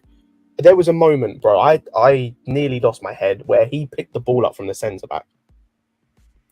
That was Mudryk picking the ball up from the centre back. Exactly. But Gabriel, can you go back to Gabriel's point? That is why, for me, it's actually better for him to play at Strasbourg rather than the Premier League. Because right now, he's got too much shine on him. I'll be real. There's too much shine on him. The price tag's on him. You know, Pochettino, from what we're seeing, prefers to play Chilwell, a left back at left wing, rather than him, right? Go to Strasbourg, a bit more quieter, can play there week in, week out. There's not that much media pressure on him at the French league, unless you're a football hipster like myself. You're not watching the French league. I'll be real. Like or you're watching PSG play. That is pretty much the only time you're watching that league, right? He can do that week in, week out. Play his game, improve his game, such that when he comes back to Chelsea next season, he's going to be more experienced, going to be able to play a lot better than he is right now. And that's just it for me. Maybe you guys may think that Adnan Poch may be able to do that, but that's what he needs. I mean, I don't even know if I can back this, like this particular point, play him 10 games in a row and whatever. I don't even know if I can back that, because you got to remember, this guy has been playing football all summer. He played for the Ukraine senior team and for the Ukraine under-21s team. So he is sharp. He should be confident based on that. He had a good preseason. So what has changed? Like he should be fine, but he isn't. And like the thing is, like I don't think any of us here want to crash on Mudryk, right? We're hoping for the best. We want him to do well, but like the performance that he put in today, right? Like genuinely, for someone that's apparently been playing at Shakhtar Donetsk, been playing in the UCL, was playing against Real Madrid at one point in time in the UCL against them and everything.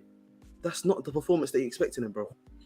The thing is as well, though, like just on Mudryk, even if he does play 10 games in a row, is like that kind of means we just have to sit through potentially, let's say, 5 out of those 10 games like this, where it's like 5 out of 10.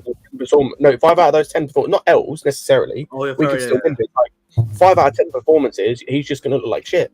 He's just going to look just like basically what we saw last season, what we saw today, just where all it is him just running at the fullback, maybe beat him a couple of times, no end product, no clinicality, no just IQ, no thinking, like no control of himself or the ball.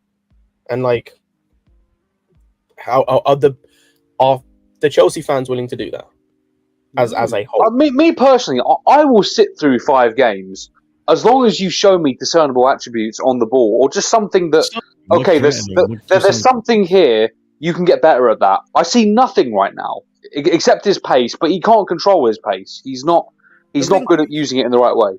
The thing is, like, there's a reason why I'm willing, for example, to give like someone like a Jackson time, because I'm seeing he's doing the other intangibles correctly. Everything else, right? Mudryk is not even doing the basics correctly right now.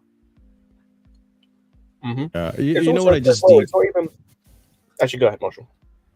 No, I was just gonna say, like, when you guys were talking about Santos, it just occurred to me that depending on the situation with Caicedo and all that, which I do want to come back to too. I don't think we talked enough about Caicedo's performance, but I could see us next game going with I could see Santos coming in with Enzo, and I could see, or even Caicedo, but I'm thinking Gallagher might play as a 10. I think Poch is going to persist with this 10. If I see Gallagher 10, genuinely, I'm not streaming that game. I'm going to be so honest. No. I'm hiding. Play him as a 10. I want to be proved right. Play him as a 10. Bro, no, I'm sorry. Gallagher 10, yeah? If I see that happen in this football club, yo, that's crazy. I think he's a better DM. I'm actually going to make a prayer. That's insane. I can't believe that. Do not do that. Ahmed, this is the guy that wanted us to suffer last season. You should know this by now. I cannot, please. Don't do this to us, man. He cannot. He mustn't. He must not. He's a decent actually DM, like breaking up the play and tackling, but as a 10, nah. Do you know what though? On Gallagher, I do want to say he's been starting though. That's the thing. Yeah, he's been starting. Like going back to Gallagher though, what I will say, and linking it. Hang on. Going back to Gallagher, and linking it back to what we were talking about Mudryk. It's not even just about like the discernible attributes. It's more show me some level of improvement.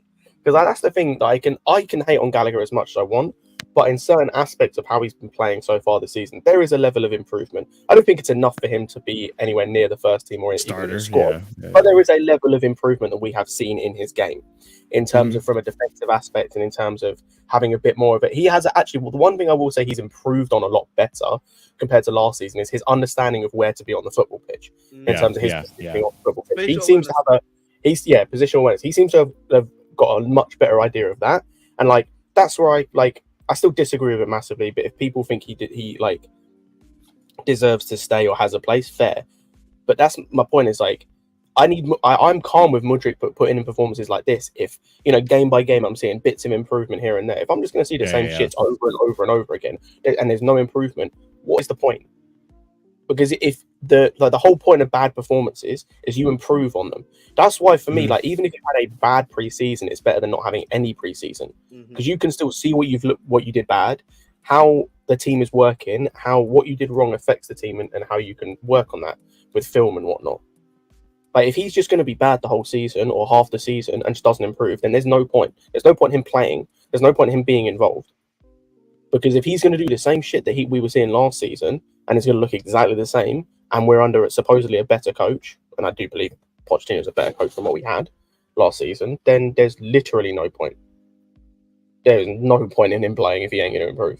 If he isn't going to improve on the little things, if he isn't going to learn how to control his pace, if he isn't going to pick his head up when he gets into the final third, if he isn't going to know, when to come inside, when to go down the outside, those sort of things, when he's going to know, in terms of those sort of things and whatnot, like if that's not going to be learned, then it's a waste of time.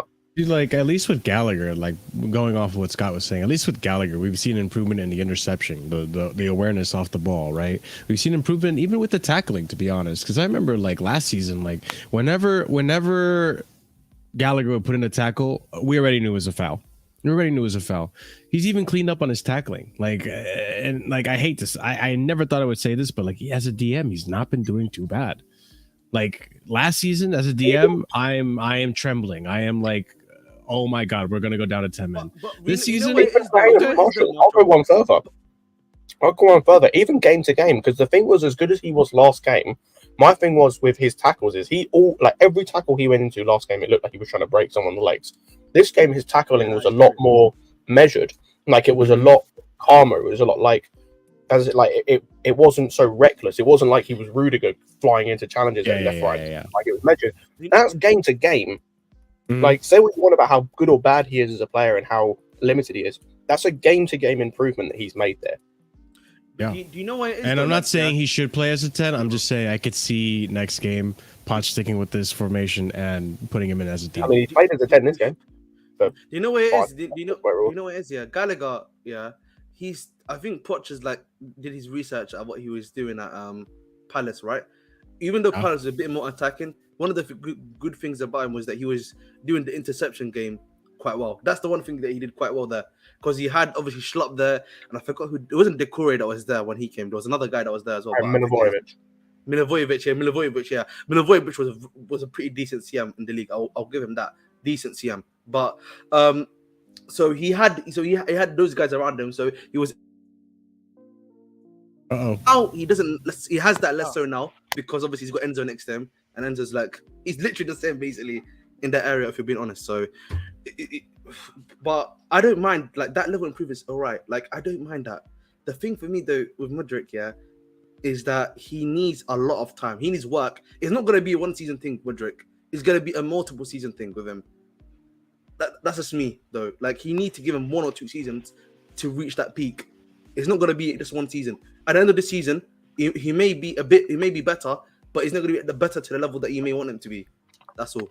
I was going to say with Mudryk, do you think it's better to start him? Because we got a game on Friday, right, against Luton, if I'm right? Hell no. Sorry, no. No, because we don't, obviously, no, because Chilwell's not doing that left wing, right? I don't think we're going to see Maatsen. I think the more realistic, maybe Poch might hopefully do is play Mudryk. I'd rather play Maatsen actually. I would rather us just play 4-2-2-2. Literally, just play 2 guys as cams. Literally, just play 2 cams. Someone where they can. So who would be the 2 strikers then? Because Jackson, who? Sterling? No, sorry. Maybe you're overthinking this. Maybe I'm- three times. We don't have Nkuku on side. 4-2-3-1. Sorry, 4-2-3-1. I should say. Like, but it's all like I three tell you what, camps. I I'm wouldn't more mind than seeing. happy with what's his face, with Mudryk playing, just because if he doesn't play, like if he doesn't start, it's very clear at that point that Poch does not trust him to start games. And if that's the case, after the preseason that he had, from our perspective anyway, and after would last make us- season, this will be what, the third manager in the space of less than a year, in what, 8 months, that not hasn't trusted him. trusted him from the start. It'll undo all the work that happened over the summer for sure with his confidence. You know, he's like a bit of a confidence player as well. Mudryk, yeah, it looks like that. Yeah. At least it seems so. What I wanted to touch on, by the way, guys, is Caicedo. Listen, I'm not surprised with the fact that he didn't start. I'm also not really surprised with the performance.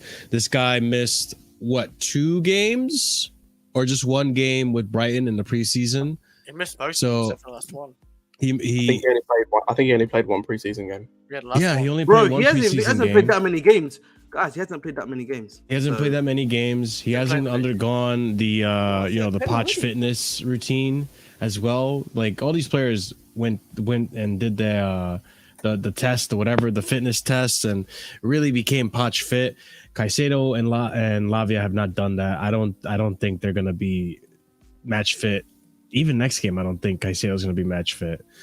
He might come in Lavia for is 60 definitely not minutes. match fit. I can tell you that for Lavia sure. for Yeah, sure. Lavia would have been involved in the squad Yeah. if he was match fit. Like, Yeah. I don't think it's necessarily match fit, to be fair. I think it's more of a case of, because I think Pochettino said something like I think that he pushed them in training recently, like basically since they've arrived. So I think it's like they've almost been overworked the past week. So I think that's Sure. why, because Still Lavia was recovering. involved. He obviously didn't come off the bench, but he was involved. Like he was on the bench for Southampton's first game. So he must be match fit to be included on the bench. Okay, fair. But So I think it's again, it's a whole thing of chemistry as well, understanding what the tactic is going to be, what the plan for Caicedo is going to be. Because obviously, we're not going to use Caicedo the same exact way that he was using Brighton. I think it's going to take time for Caicedo to be an on and on starter for this team. So I think maybe the Luton game, the Cup Luton game, maybe we'll get a Caicedo Just start. quickly, guys. Yeah. Right, we're Luton is our Cup game, right? No, it's Luton's not. are- AFC Wimbledon. AFC Yeah. Wimbledon. We're Wimbledon on the 30th of August. It's Wednesday week. Though. Oh, It's okay, Wednesday week. okay, yeah. Yeah, But we're playing. I just wanted to say quickly, there's like one of the Okay. top up and coming like 10 talents, called Ernest Nwama. Norwich. He's literally about to go to Olympic Lyon. So, that might mean Czech Barcola might be gone soon. So, just keep an eye out for that one still. Maybe. But yeah, Caicedo. I think Caicedo needs time. Everyone, jumping the gun, and even everyone in the predictions saying that Caicedo's going to start. I found it to be very doubtful, considering he just joined the club. So unless it's Enzo, seldomly do you see these players like come right into the squad and just start immediately. I think the case with Enzo was like we were so bad, like we just needed someone to be good in the team. I don't know. What are your thoughts on overall Caicedo's performance today, boys? Big up Bray Allen. He says that just enough of back 5. I actually can't believe I'm saying this. Even though we are technically playing back 4, that has to be the way, bro. It has to be the way now. 4. If you want to, if you want to actually, huh? I said we were though. That's the problem. That's It's like- ironically, but I'm just letting him know that's what we are doing. Like the back 5 thing is not true. Like guys, let's keep it about like pretty much. I'm not But- sure. That's what it looks like on 4-3-3. paper, but going Just forward, because we're pretty much more in the back. Sky Sports put like 1, 2, 3 there does not necessarily mean it's 1, 2, 3 there essentially. But going back to Caicedo, like listen, this is his first performance. Like he's not been playing that much either. Calma, tranquilo, and he doesn't even know the tactics that maybe Poch wants him to play either. That's what I'm saying. He literally got thrown to the deep end. If you're being honest, it's not his But fault. And why even did then, that? like- Why did that happen though? What Poch we're didn't talking want about? him to do it. Well, we shouldn't have put him in that situation because he's not sharp. He's not accustomed to the tactics, and most crucially of all, he wasn't going to win us the game. As a defensive player in that area, like I know the defense was the worst part of, or defending was the worst part of our game state, but even still, he wasn't going to help us score goals. That's what we needed ultimately to make up the deficit, and it made no sense bringing them on, in my opinion. I agree. Well, like I don't necessarily agree about us not bringing him on, but we shouldn't. We basically in that second half, and it was because we were pushing for the winner so much, is we isolated him. Like he was in that midfield by himself at times because of how far Enzo was pushing up, and again because we needed him to, because he was the only creative force coming from our team apart from like Sterling a couple of times. So yeah, it's just an unfortunate situation. Like I thought he did okay. There was a couple of moments I thought he did really well, but there was a couple of moments where there was like a couple of bad touches, a bad pass, and there was that stupid mistake at the end for the penalty. Yeah, it's not it wasn't the best debut. Like there'll be better. I don't think it was the worst though. It could have been so much worse. Could have gone a red. That could have happened. Wait, you reckon Caicedo could have got red?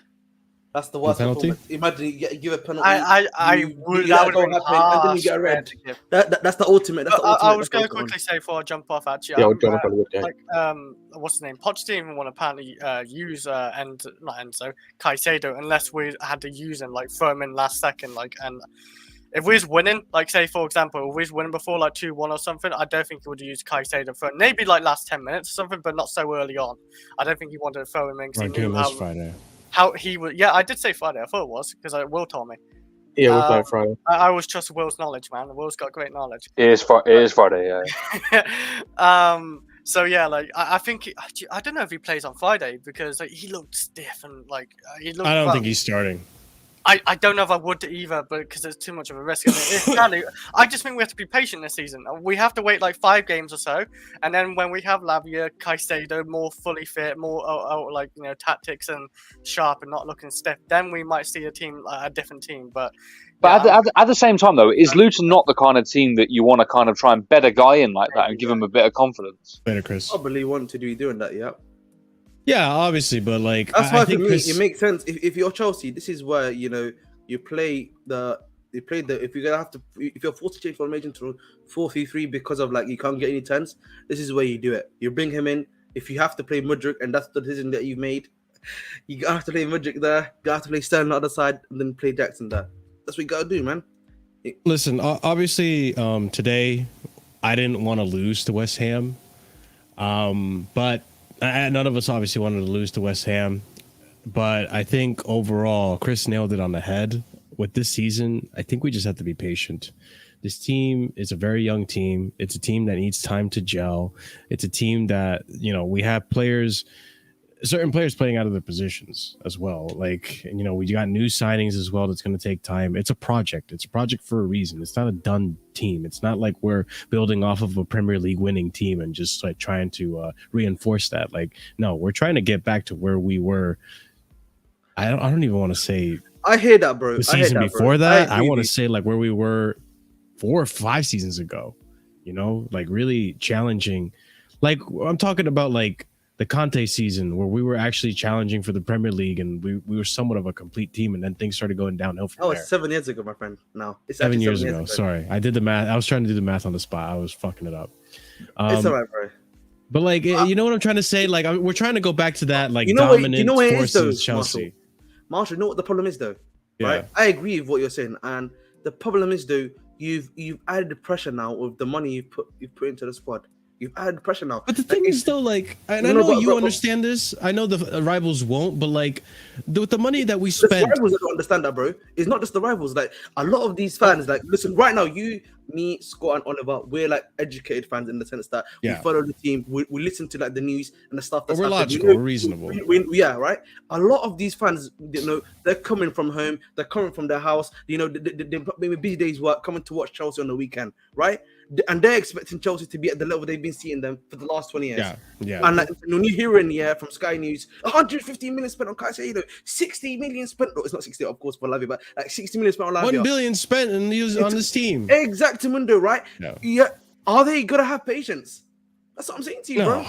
I'll be real, but like that's the question. You have to go ahead. The thing for me with the patience thing is like, I want it to be patient, but there still has to be a level of expectation for the season. I'm expecting with the money that's been spent in the midfield and the players we have to be finishing 3rd or 4th. And we didn't nothing about the way we played in that second half is a team that's finishing third or fourth. Yeah. Like, and But I don't care how bad we think the front three or the creative options in attack are, right? When it comes to Mudryk, Sterling, obviously he played well, but you know how people have felt with him last season, Madueke, whatever. Like, these guys are good enough to be finishing third or fourth. Considering you had Newcastle finishing fourth when their front three at times last season, you know, they had Gordon on the wing for them, who I don't particularly rate that highly. They had Almiron, who had that really good purple patch and then fell off. Jacob Murphy was playing up front or like on the wing for them at times. No one can tell me that the players that we've got are worse than those guys. Long staff in midfield. Like, don't get me wrong, guys. Like, I agree with what you're saying. Like, I think we do have the quality to get to like a top four, a Champions League finish, just to get back into Europe. I agree. Are we ready? That's where in my head, am thinking, I don't know if we're ready. I think it's going to take some time. I could easily see this team, real quick, Oliver. I could easily see this team underperforming up until December, kind of like how Man City do every season. And then they just start picking it up all of a sudden. We start winning more games more consistently. I'm not saying we're not going to win games. And I'm also not saying this. Like, I'm not saying it's okay to lose games either. Like with Potter, like last season. Okay, draw, maybe lose every now and then, but show us something. Show us some improvement. Buy yourself some time. You don't have to win every single game, but at the same time, like, you have to show us some improvement. So this game was like, yeah, Liverpool was impressive, but going to this game, what the hell? What happened? Defensive errors. Like, we didn't have a creative 10 once Carney came off. We were lost. We were lost from the creativity there. Any team, bro. Mudryk underperforming. The Chukwuemeka thing again. I'm sorry, I can't have that comment because at the end of the day, you cannot just rely on one man. I get that. Like, it's like if all it takes for me, to like destroy my bookcase that's next to me right now, is removing a book like this, then I'm finished. Literally, if that's what it takes for make your team crumble, then fall apart. No, man, it's not. That's not necessary. And at the end of the day, I think I can understand what you're saying, right? But we cannot be until December. I'm sorry to say that we cannot be until December. We're playing once a week. I'm not waiting. I'm not waiting for December. The fan base won't let it happen. They'll turn on Poch. I'd say never mind. It's Tottenham manager too. Me as a fan, I'm not waiting for December. Playing once a week with the money we've spent and the players we've got, like, for us to start looking competent. We did it in week one. You can say what you want about Liverpool and how bad they look. We looked competent for at least 60 minutes of that first game. More than competent, in fact. And the worst today, we were at 45 minutes. We looked competent against West Ham. I'm not waiting for December for us to start looking competent for a 90-minute game. I'm not waiting until December. I think the worst thing is hypothetical. Like, I just see this team late, a little being more delayed when it comes to like getting the results it needs. Go ahead, Oliver. What are you saying, bro? I'm just going to say the worst thing is that we haven't left ourselves any leeway or any room to fall short of expectations. Sure. You've got Poch coming out in press conferences literally saying that Champions League qualification is the bare minimum. True. We can't fall short of that. Also, just because of the amount of money we've paid as well, and we don't know what's happening with the sponsor either, we need extra revenues. So if we fall short of that, we are in a bad way. And you know what? Like, I'm not even looking too much. Go ahead. Just quickly, Marshall. Just to add to like Thingy's point, you also need to consider the fact that the club are probably going to be investing even more money this week. We're probably going to get another 2 to 3 signings in, another goalkeeper coming in. It's not might be. We need to. No. I know, Scott, but the point I'm trying to make is that these are actually coming in. We know these guys are probably the club's actively searching for this. Another striker rumored to be coming in, another winger rumored to be coming in, and a goalkeeper that we know bidding for coming in. Like, you're really, pushing your like they're really, you're like almost saying we're completing the squad now. You know what I'm saying? So that is the reality of the situation. And you know what? Until the end of October, if I'm not mistaken, we're already facing mid-table to lower table team sides. So if we are actually losing to them, fixture. Exactly. So like, this is not even like we're facing an Arsenal, a Tottenham, a United, a City yet. We're facing these lower to mid-table teams. This is the teams where if you are trying to aim to get top 4, you have to beat them away and you have to beat them at home. Simple as that. Yeah, because of the competition that we have. But I would just, I guess we'll end it on this, and we are going to be calling it here because I do have to head out. But I'll say this, like, I think overall, it's only the second game. I know it's not okay that we lost to West Ham. We shouldn't have been losing to West Ham. I think there's some errors that we gotta like iron out in the defense, especially. We saw it with Liverpool. We're seeing it again in this game. Axel Disasi being one that stands out. But the players that we got in, like everyone wants to look at the price tags and all this and that. Like, listen, it's the market that we're in. These players are going for more and more expensive each and every season. So it's bound to happen. And, I don't see that much emphasis being placed on United. Well, now I do, but last season, United, when they spent so much and so on and so forth. So listen, I think with this team, we're going to have to be a little patient. Obviously, at the end of the season, we can look back and reflect on, were we too patient or were there errors made? And I think the next game is going to be very dependent on what Poch does. Like if Poch is willing to adapt and drop this formation that he's trying to play Chilwell on the left wing, now he doesn't have a 10. Are we going to go to a 4-3-3? Like, it's depending on Poch. So I'm looking at Poch now and I'm saying like, hey man, ball's in your court. Next game, we got to get a win. We got to get a win. Like this is the beginning of the season. There's a lot of pressure. You put it on yourself as well, saying that we got to go for Champions League and this team has to challenge for the Prem and all this and that. Hey, not just a win. Next game has to be next win, not a win. It just can't be a win. It needs to be a thrashing. It has to be a convincing. It has to be a convincing win. Next game, I've just seen our next 3 league games. We got 2 home games. Luton. I'll say we got 2 home games against Luton and Forest, then we got an away game against Bournemouth. That should be 15 points. I'm not being funny. No less than 15 points. Any less than 15 points in this video. That's the point. That's the point I'm making, though, Scott. Like the fixtures we have now and soon is very easy. We should be, this is the term fixtures we should be winning now. It's as simple as that. We shouldn't be losing against West Ham. Period.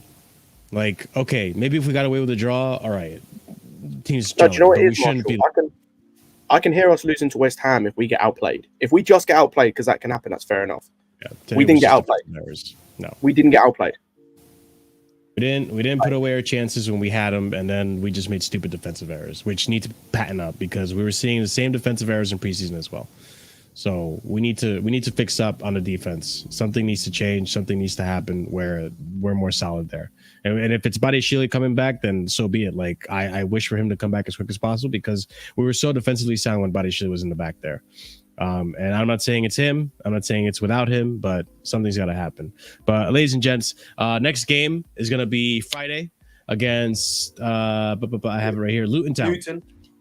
Yeah, so Friday against Luton, we'll be doing our reaction hour after the game, so it'll probably be 11 UK time because the game is at 3 p.m. my time. Or I'm not doing the math right now. 8 o'clock your time, guys, right? 9, 10? Yeah, 8 o'clock your time.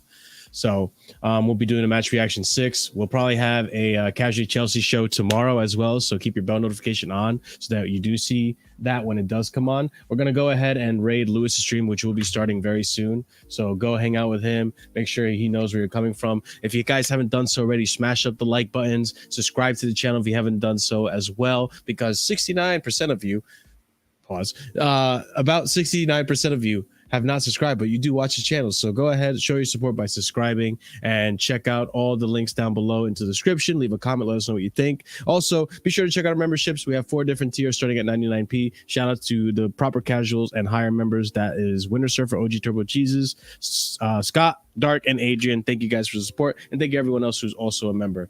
But go ahead, give Lewis a raid. I'll see you guys over there for a little bit, but you have a wonderful night. Stay casual and up to Chelsea.